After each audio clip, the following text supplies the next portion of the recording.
We all want people to love the gifts that we give. In this video, we'll see how you can make your gifts priceless without being pricey, so they spark joy and bring you closer to those you care about. There are two kinds of gifts in this world. There are gifts we give out of obligation, and there are gifts we give out of inspiration. First, we have obligation gifts, which we give to be polite, such as sending our condolences with flowers or showing our support with fruit baskets. These gifts help us to maintain healthy relations within our community and are often quite simple to give since they follow certain social norms. The second kind of gift is the inspiration gift, which is often a special something we give to a special someone on a special occasion. These gifts can be a bit trickier to come up with, but if done right, they have the power to bring people closer together and leave a deep impact on others. And so in this video, I want to focus on these high risk, high reward gifts to provide you with some inspiration on how to get them right. To me, the hallmark of a good gift is that it is priceless, which means the recipient loves the gift so much that they value it more than its price. Now, one thing that makes a gift priceless is its context. A gift from a close relative is likely to mean more to you than a gift from a stranger. And a gift that you receive on your 21st birthday is likely to mean more to you than a gift you receive on a random day. Unfortunately, we don't have much control over the context of the gift, but we do have control over the gift itself.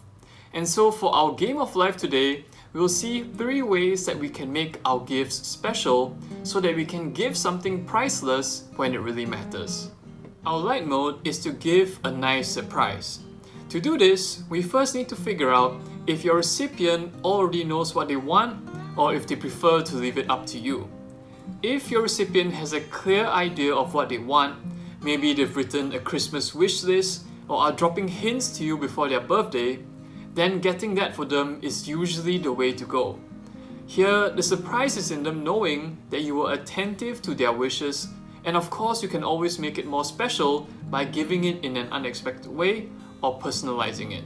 On the other hand, if your recipient doesn't have something in mind, then you have more freedom in deciding what to give. In this case, coming up with a nice surprise can take quite a bit more effort, but one way to simplify your search will be to focus on making your gift distinctive. Distinctive gifts don't need to cost more if you get creative and do some research. For example, if you want to give a bag of coffee beans, you could pay more for a rare Blue Mountain coffee, or you could go with something like a mushroom coffee, which is novel without being overly pricey. Mushroom coffee may sound pretty unusual, but so long as you keep your recipient's preferences at heart, I believe that it's good to take risks with our gifts now and then. Even if your recipient doesn't really like the gift, I'm sure they'll still appreciate the effort that you put in, but when you get it right, then you really get a nice surprise. Distinctiveness goes a long way in making a gift special, but if you want to take it a step further, you could also make your gift meaningful. The most priceless gifts, like family heirlooms and engagement rings, are not only distinctive items, but are also meaningful because of the stories that they embody. We'll see these stories in the next 2 levels. Our city mode is to give a gift that sparks shared memories. One way to do this is to share a unique experience, maybe by treating them to teppanyaki if they like beef, or going wakeboarding if they enjoy sports. Alternatively, if you prefer to give something tangible, you could give an item that triggers memories of inside jokes or of fond moments together. Either way, one more thing you could do to deepen these shared memories is to maintain a gift-giving tradition. If you exchange gifts consistently, you will have more shared memories to build on over time, such that even a simple gift can end up being priceless. Now, of course, there are the right kind of shared memories and the wrong kind of shared memories. A good litmus test for this is to ask yourself how likely the recipient is to retell your story. This aligns your focus onto your recipient ensuring that you make shared memories that they find compelling. Ultimately, our memories are stories we retell to ourselves about our past, and so the more retellable the story, the more powerful the memory. Our gifts may have a price, but the memories they spark are what make them priceless. Our intense mode is to give a gift that promises due adventure. While our last level was about looking back on fond memories together, this gift gets the recipient to write their own story looking forward. There are two parts to this. First, there is the adventure, which should include the elements of variety, exploration, discovery, and growth. Also, this adventure should be due to the recipient, being a reflection of who you believe them to be now and who they might be at their best. Now, all this has been pretty abstract, so let me illustrate this with an example from my own life.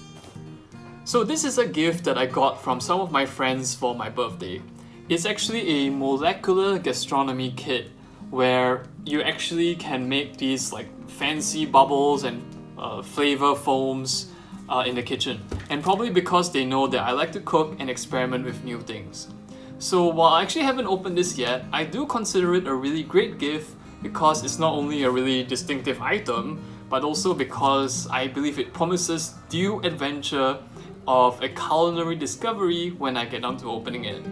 Funnily enough, I actually gave one of them a drone just yesterday for their birthday, which I thought might also provide due adventure in learning to fly it and take pictures from above. So all in all, we see that priceless gifts don't have to be pricey. If we are attentive to what our recipient wants and put in the effort to think of something distinctive, even a relatively inexpensive gift can be a nice surprise. We can also make our gifts meaningful by having them tell a compelling story, either of shared memories or due adventure.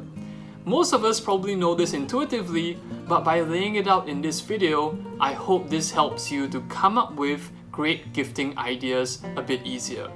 Ultimately, if you've watched up to this point, I believe your heart is in the right place, and here's wishing that your gifts turn out to be priceless and bring you closer to those that you care about.